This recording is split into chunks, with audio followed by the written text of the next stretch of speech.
I haven't been to El Salvador since somewhere around 87 or 88, at least 30 years. And I haven't ever been to the port that we're going to stop at. None of the ships that I've ever been on have ever stopped at that port. So I don't like to talk about places that I'm not familiar with. So next time I give this lecture, maybe I will be talking about El Salvador after we've been there. But today I'm not going to. Something else I want to talk about. I don't know if any of you saw on the map this morning. I actually took this about 45 minutes ago, and we are now approaching an area called the Isthmus of Tehuantepec. If you're familiar with the geography of Mexico, there is an area where the country narrows in the south, and it's also very low where the mountains are not. In fact, in that isthmus, which is about right in there, elevations are no more than about 200, 220 feet. If the winds are blowing from the north, like that, we could get pretty rough for about 2 hours. I've been on ships where we've been sailing along and I'm giving my lecture, and it's usually about at this time because it's about when we get to this point having left Acapulco. We can be going along and everything's calm, and then it will get pretty rough because those winds can be strong. Fortunately, they only last for about 2 hours because it's a stretch of about 40 miles. But we will see. I'm hoping not because obviously I'm lecturing right now. So we're going to talk about Nicaragua and Costa Rica, and I want to start out with some factual stuff, history and economics and politics and so forth. And then we're going to see what we might be seeing in Nicaragua and what we might see in Costa Rica. And I'm going to start with a series of statistics from something called the World Population Data Sheets. There is a non-governmental organization, it's allied with the United Nations, that produces statistics on various aspects of countries all around the world, mainly demographic statistics, but they've got some other things as well. And when I used to be teaching at Fresno State, I used to wait for this stuff to come out. It's always based on July 1, but in the old days, you used to have access to it about mid-October. So I would have a week of lectures on demography, on population, that would be after that statistics came out. And I would print out the sheets. They used to be about 10 pages, and I would give every student a Xerox copy of that stuff. These days, it comes out on the web, and it's usually about August before we get the July 1 information. Always here, Nicaragua is going to be the left, Costa Rica is going to be on the right. And the first number we want to look at is population. You'll see that population-wise, Nicaragua is a bit bigger than Costa Rica. A couple things to keep in mind. Nicaragua is a bigger country. It's the largest country in Central America. Also, the statistic is the numbers there are a little bit off. Those are the reported numbers of people, Nicaraguans living in Nicaragua, Costa Ricans living in Costa Rica. About 500,000 Nicaraguans live illegally in Costa Rica. So what you should do is subtract about 500,000 from the Nicaraguan numbers and add about 500,000 to the Costa Rican numbers. If that's the case, then the population of the two countries is relatively close. Also, in both countries, there is a core area of population and large areas that are essentially depopulated. In Nicaragua, it's the area west of Lake Nicaragua and along the Pacific coast, particularly in the northern part of the country. And in Costa Rica, it's the Central Highlands. In both cases, the eastern part of Nicaragua and the coastal areas of Costa Rica are relatively unpopulated. Number here is the live births per 1,000 population, and the birth rate in Nicaragua is a little bit bigger, about 1/3 or 50% higher than in Costa Rica. The death rate for both countries is about 5. That's pretty low. I used to have to convince my students that the number will never get down to 0. Everybody does die. College students have a hard time with that number. But it's actually lower than the United States. I think the number for the United States is about 8 per 1,000. Infant mortality rate, which is one indicator that we can use for how good the health care is in a country. This is babies that are born live that do not make it to their first birthday. and in Nicaragua it's more than double that of Costa Rica. Costa Rica's number at 8 is very good. There are a few countries in the world that are usually between 4 and 5. You'll find a country that might be at 4.6 or 4.7 in a given year. But 8 is a very good number.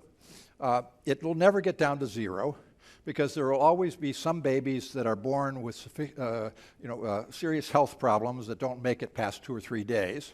There are always various infections and so forth that occur during that first year.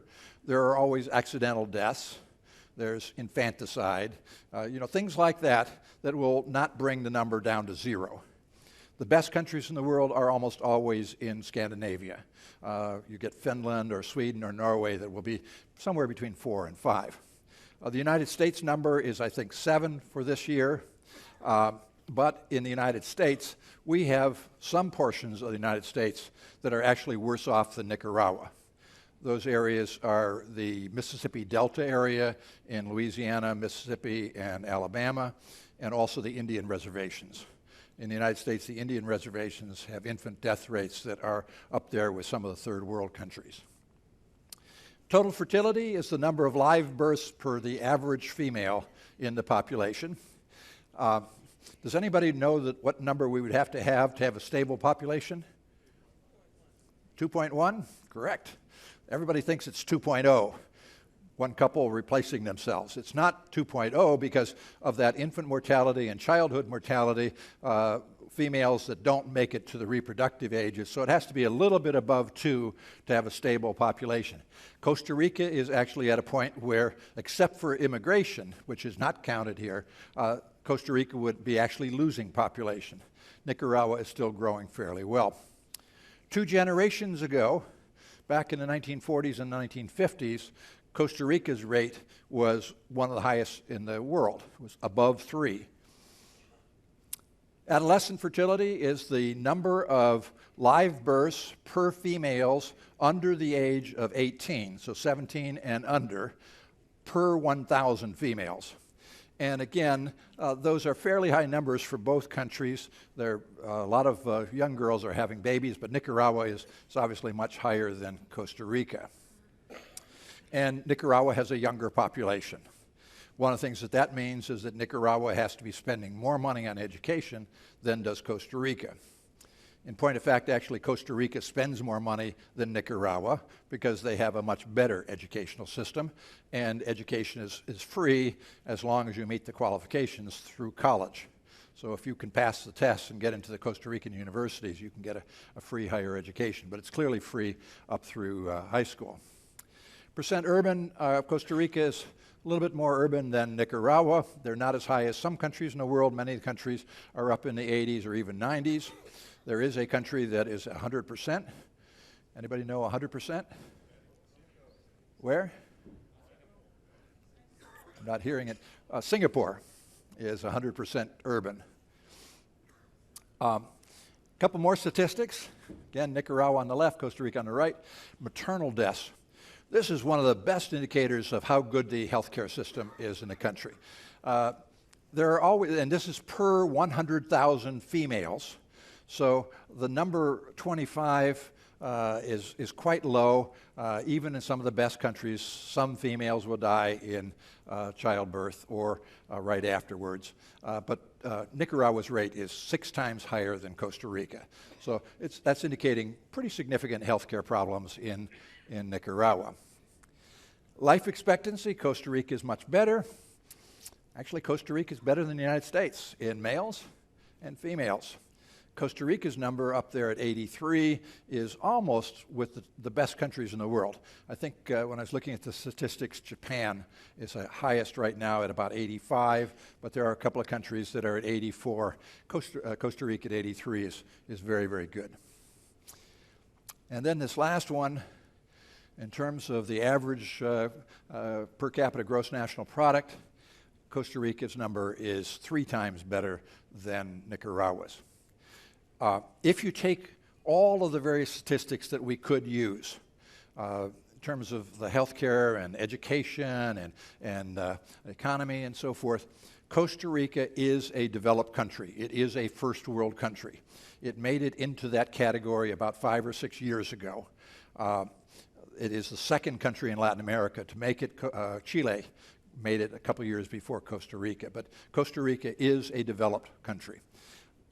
The other thing to note is that Costa Rica's economy is going up. When I look at this year by year, Costa Rica is better. That number is higher every year. And recently, Nicaragua's economy is going down. Part of that is political. Some countries in the world, I won't name any ones, but it's one that most of you are familiar with, have been putting in some trade issues and so forth, and reducing development in Nicaragua. So Nicaragua is suffering because of some of the political problems related to other countries of the world not investing and not helping them out. There's another number that I like to talk about. The United Nations itself takes a lot of these statistics and throws them together, and they produce something called the World Happiness Report. And they rank all the countries in the world as to how happy they are. Costa Rica on that list is number 12. Most of the countries 1 to 10 above Costa Rica are in northwestern Europe, particularly Scandinavia and the Netherlands. Canada is in the top 10. And I forgot, I looked at this and I don't remember, frankly. It's either Australia or New Zealand is also in the top 10. But Costa Rica is the very good number there. The United States is number 19. So Costa Rica beats us out, and Nicaragua is number 45. You think 45 is not good. Remember, there's about 163 countries on this list, so even being up in the top third is pretty good. On your tours, if you're doing a tour in Costa Rica, one of the things that your tour guide will start out by saying is that everybody in Costa Rica is happy. That is a happy country. Talking about colonial history, Costa Rica was a real backwater. It was part of a political unit that was based in Guatemala. So all of Central America was controlled out of the Captaincy General of Guatemala in the city of Antigua, or Guatemala City today, which was under the Viceroyalty of New Spain or Mexico, and then from Spain. But Costa Rica was the very end of a long chain, the most isolated part of that Captaincy General. And it had no real mineral wealth. If you do go to one of the museums in Costa Rica, you'll see some gold. Almost all the gold was traded in from Panama or Colombia. It was not native gold from Costa Rica itself. Very few Spaniards went there. What few went there were relatively poor, and they were basically farmers. There weren't a lot of Indians, native population, and so forth. So it was a poor place. There was one description I found for Costa Rica said that it was the poorest, the most backward part of the New World Spanish Empire. So very, very poor area. What is today Nicaragua was also part of that Captaincy General of Guatemala, but it was a little bit closer to Guatemala. It was also a transportation route. People would go up one of the rivers to Lake Nicaragua and then to the Pacific coast, so it was an area where people were trading through, and it was relatively rich in terms of agriculture. There were always two cities that competed, Leon and Granada. Leon was a liberal city. Granada was always a conservative city. Leon is in the northwest. Granada is right on Lake Nicaragua. It became part of a united Central America right after independence, and then it broke away and became its own independent country in 1838. The two cities battled back and forth. There were actually civil wars between the two of them. Ultimately, they set up the city of Managua, which was halfway in between them, as the capital of the country, basically to eliminate those issues of fighting. And ultimately, Managua was destroyed in a bad earthquake in 1972. downtown Managua is still not reconstructed. There's still vast open spaces. Downtown Nicaragua is right on the fault, and they know that they will have future earthquakes in the same area, so they haven't done much to reconstruct the downtown. Also, the family that was in charge of Nicaragua at that time in the 1970s and had been for many years took off much of the development money and fled the country with it. In terms of recent political history, Nicaragua was run by a single family, father and sons, the Somosas, up through 1979 when they were ultimately defeated and kicked out of the country. They took much of the money from reconstructing from the earthquake with them. The group that had been fighting them, called the Sandinistas, or the FSLN, took power in 1979. The head of that group, Daniel Ortega, was the head of a junta for about 6 years, and then he was elected president for a 6-year term, and then he became president again in 2007. This is a real family affair. His wife is currently the vice president. They're still in power, and there are some talk that one of the sons is going to take over ultimately. On the other hand, in Costa Rica, there was a brief civil war in 1948, but other than that brief war, Costa Rica, for the last, 70 years, has had a stable democratic government. And it has typically gone from one term will be a liberal and one term will be a conservative, and then the liberals will be back and so forth. But it has been basically a very stable democracy for more than 70 years. In terms of economy, Nicaragua has always been based on agriculture, particularly the production of cotton and sugar. In some areas, coffee has been important in Nicaragua. Coffee grows best at mid-altitude elevations, around 3,000–4,000 feet, and Costa Rica doesn't, or Nicaragua doesn't have a lot areas at those elevations as compared to Costa Rica, which does. For many years, it was always a transportation route. It was easy to go up the San Juan River from the Caribbean to Lake Nicaragua, sail across that, sail down, or take a carriage or a wagon or a horse and go down to one of the coastal areas, particularly the place where we'll be in Nicaragua. San Juan del Sur was the typical port where people would end up if they were going to the Pacific. It has tried to promote itself as a tourist destination without a lot of success. On the other hand, in Costa Rica, it also was basically an agricultural country with two things: bananas in the lowlands, coffee in the highlands. Bananas were first a major production in the eastern lowlands. In the 1930s and 40s, they had a disease problem, so they switched the banana plantations over the Pacific side. In the 60s and 70s, the diseases caught up on the Pacific side, and today most of the bananas in Costa Rica are on the Caribbean side. They've worked out manners of cultivation and also the pesticides and so forth to kill off the diseases. So they've been growing bananas mainly on the eastern side of Costa Rica, away from where we are. Beginning in the 70s, they began to promote themselves as a high-tech country, partly because they are a very, very highly educated country. And so you'll see factories of Microsoft and Intel and computer production and computer chips particularly coming out of Costa Rica. It has become one of the world centers, if not the best world center for ecotourism. It is a country that says that they are about balanced in terms of using natural wind and solar and geothermal power compared to the pollution that they're producing. They're about the greenest country in the world.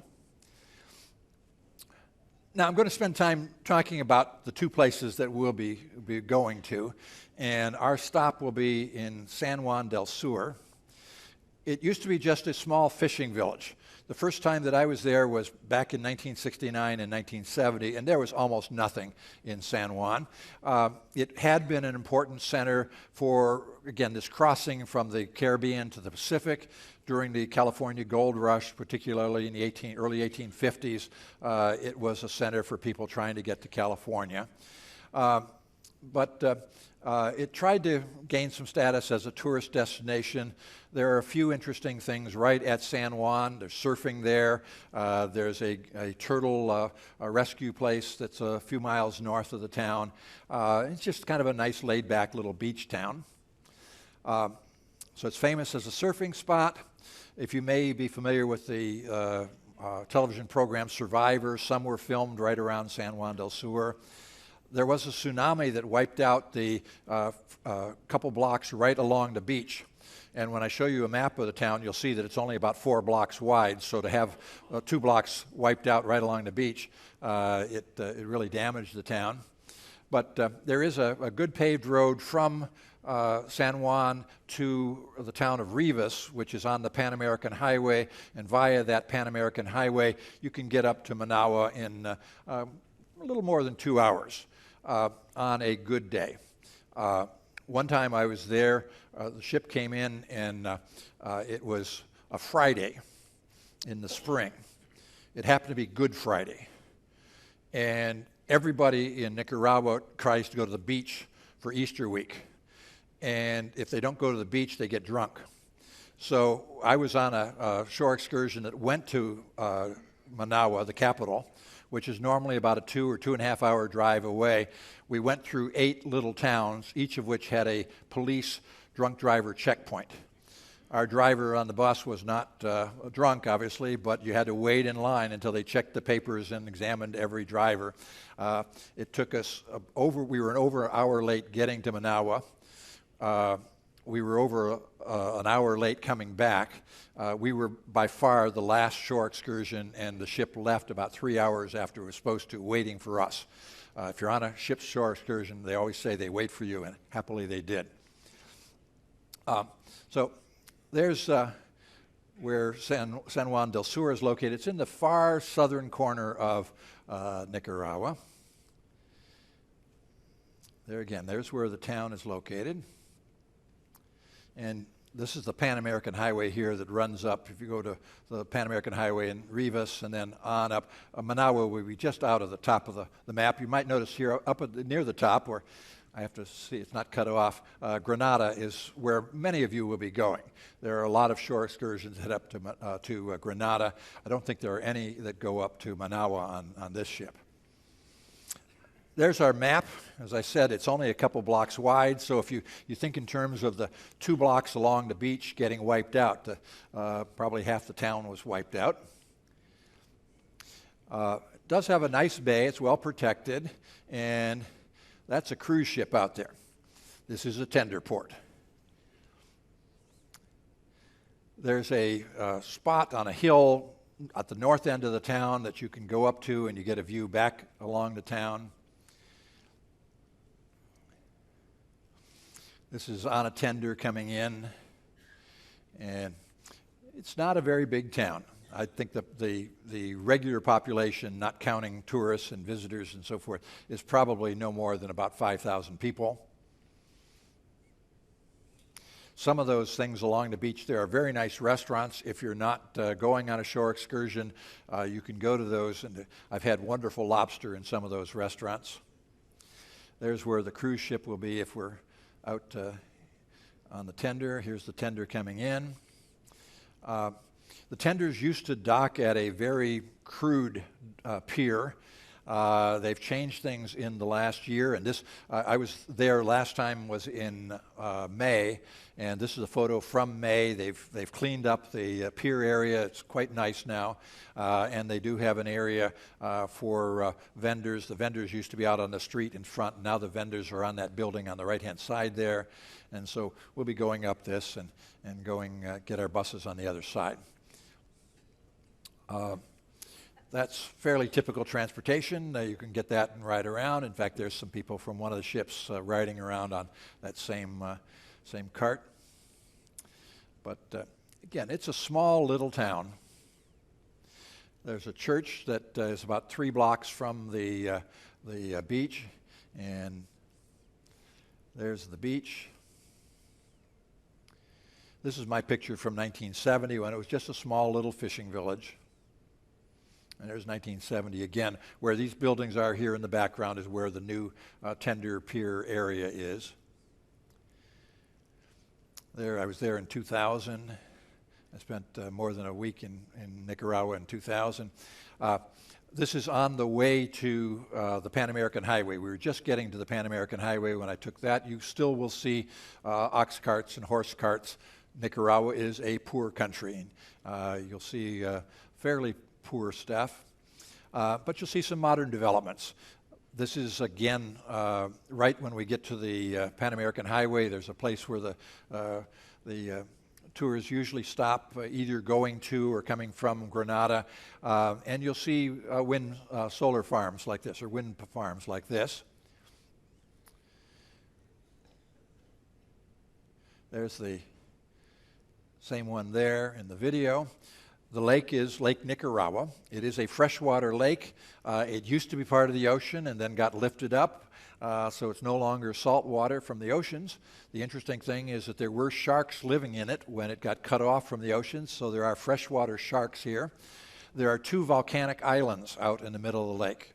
This is one of them, and then this is the other. There are active volcanoes in Nicaragua and Costa Rica.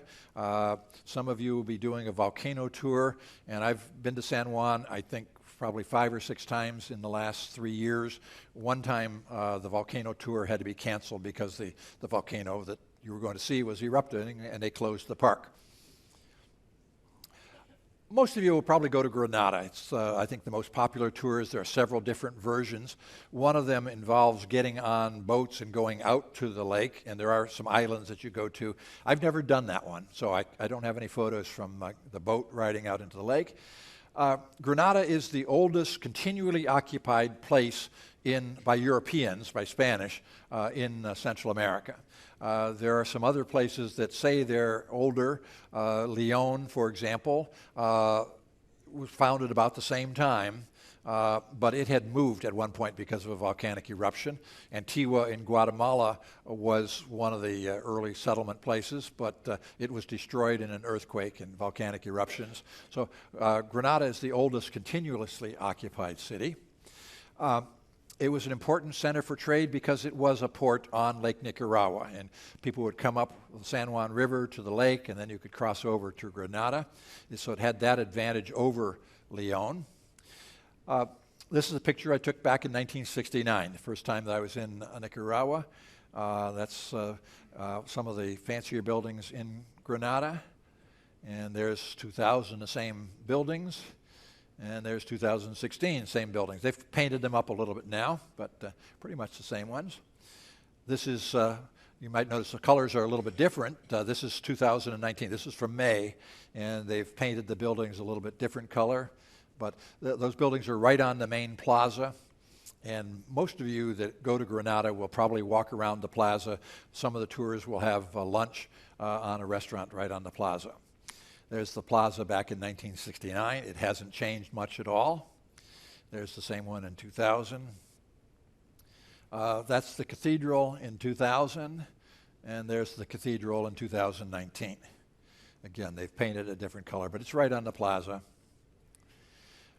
Some of you may be doing a carriage ride. I think there was a tour that did the carriage ride. So there's 2000, the carriages, and here's from May of this year. And there's lots of carriages. Don't worry that all of you on the bus will have to get in the same carriage. There's a whole row of them waiting for people from the buses to get on.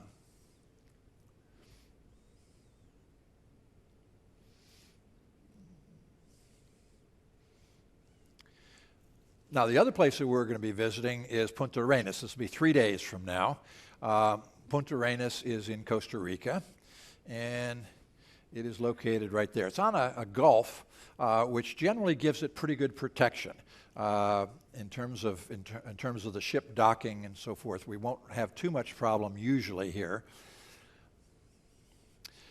There is a river that divides Nicaragua and Costa Rica, and it's the route from the Caribbean up the river to get to Lake Nicaragua. It's that river right there, forms the border. And I wanted to point out the river San Juan.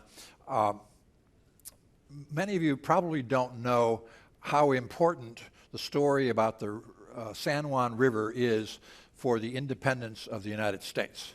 Does anybody have a clue as to why the San Juan River might have any relationship to the independence of the United States? What you may not remember is that when the United States was fighting its war for independence, Great Britain was a world power.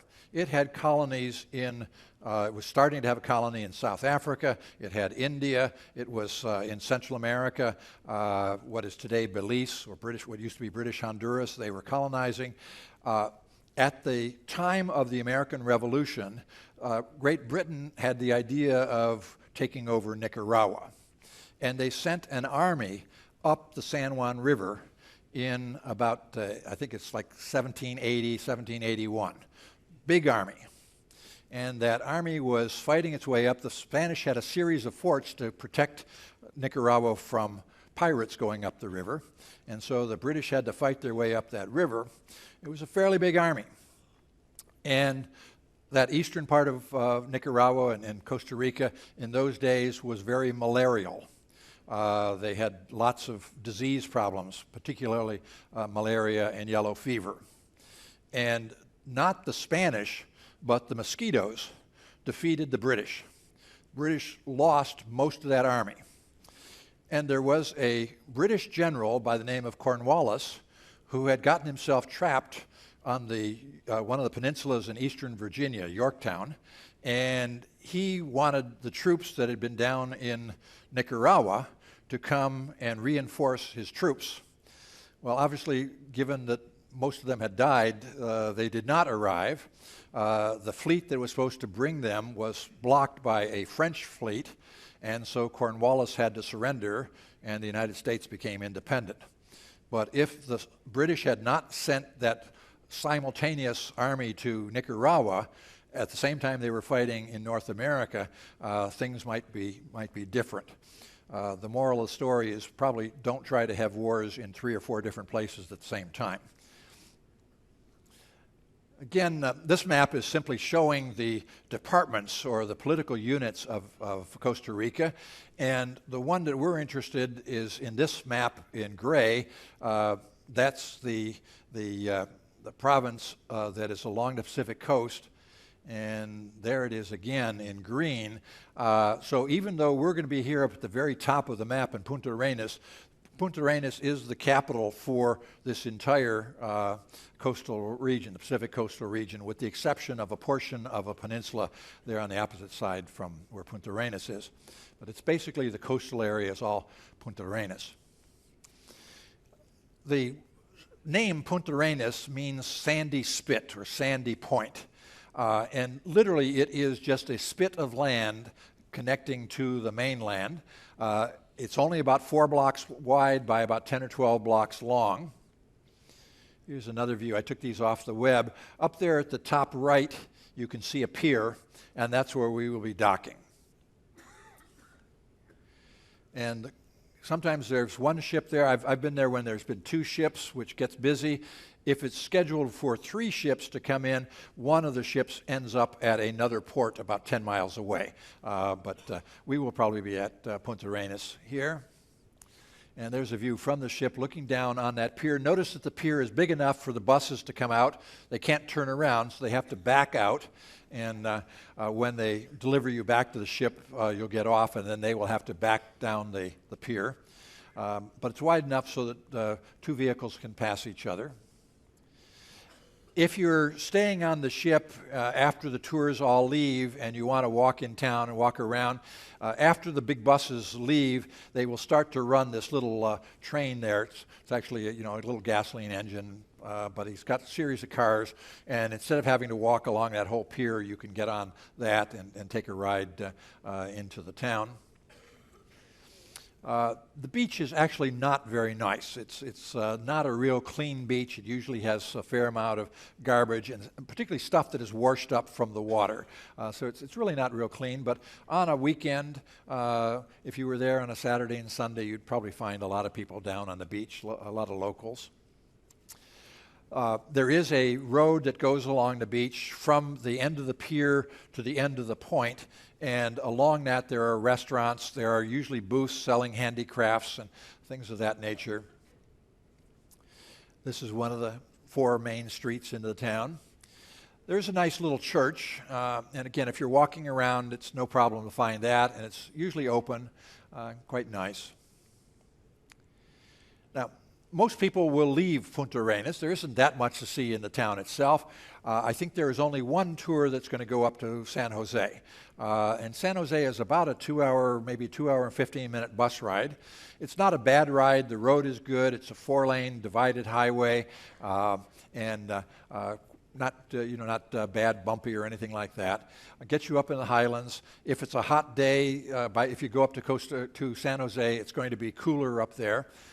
In altitude, every 1,000 feet is about 2 degrees cooler as you go up.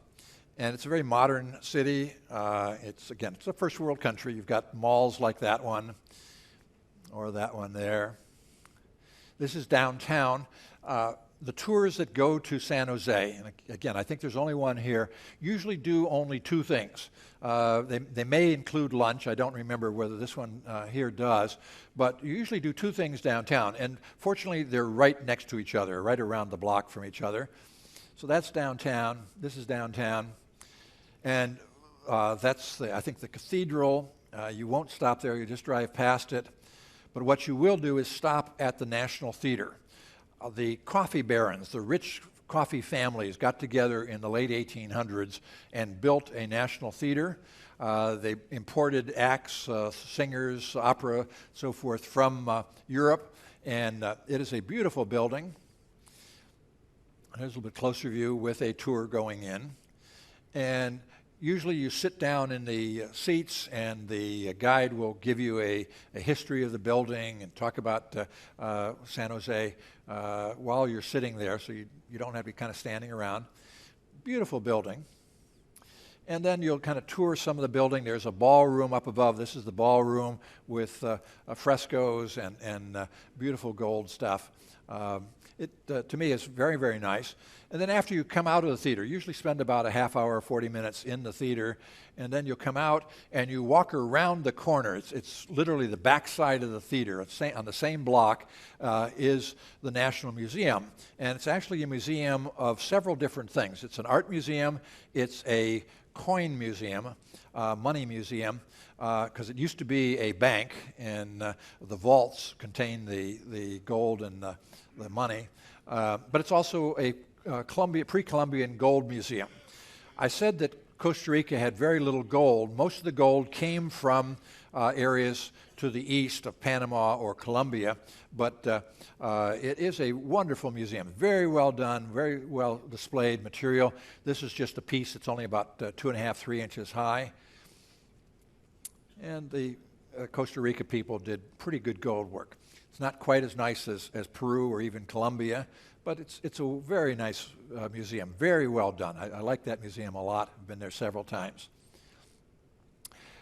On the other hand, probably more people will be doing some sort of nature thing in Costa Rica. As I mentioned, there's only one tour, I think, that goes up to San Jose, and so you'll be doing something in the general coastal area.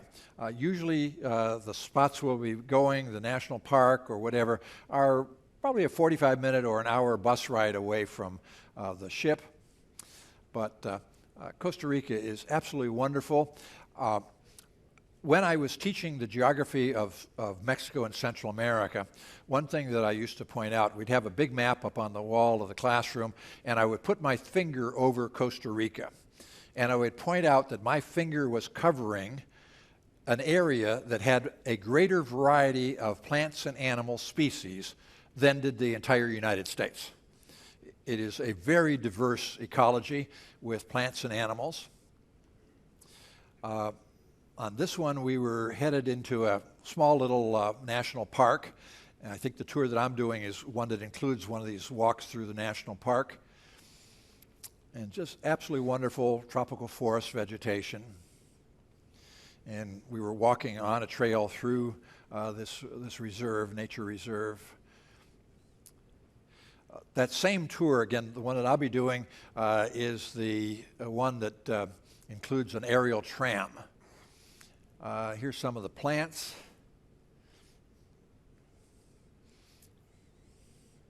And this is the aerial tramway. It's like a ski lift, but takes you up through the jungle.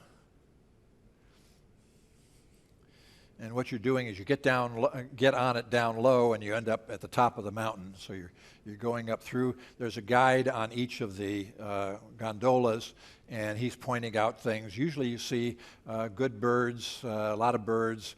There's a waterfall, I think, there in that picture. Sometimes you'll see howler monkeys.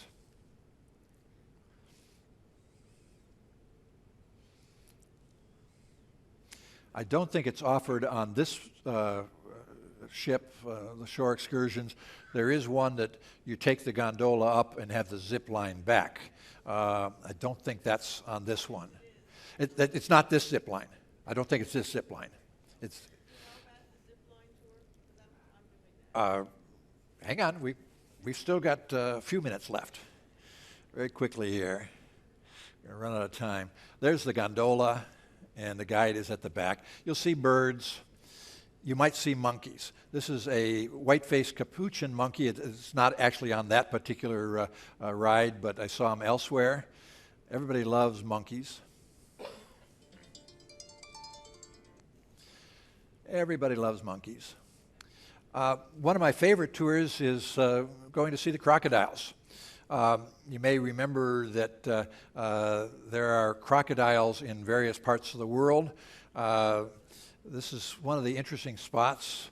A couple of different tours will see these, and you get on a boat, and they're covered so that if it starts to rain, you're protected. You'll see things like iguanas. They call this a Jesus lizard. It can actually walk on water. It runs across the water. You see them running on the water. Birds. The crocodile tour is a good one for seeing birds. You need a good telephoto. These are all with 300 millimeter telephoto.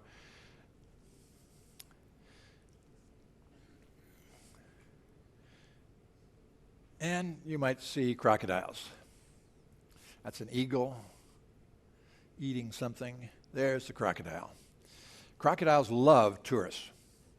The nice thing about it is if you're on one of the crocodile tours, when your tour comes back, we may have shorter lines in the restaurant. Crocodiles love to say, send more tourists, we're hungry.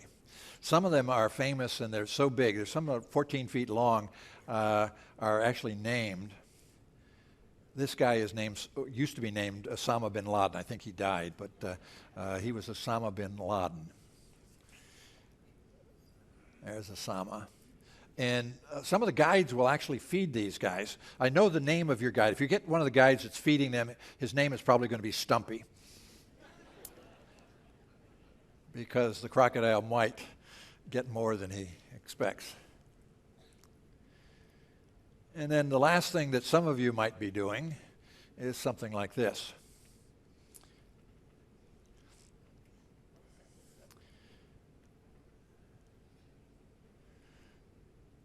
Zip lining. There are several different spots where you might do the zip line, and I'm not sure exactly which one you'll be doing.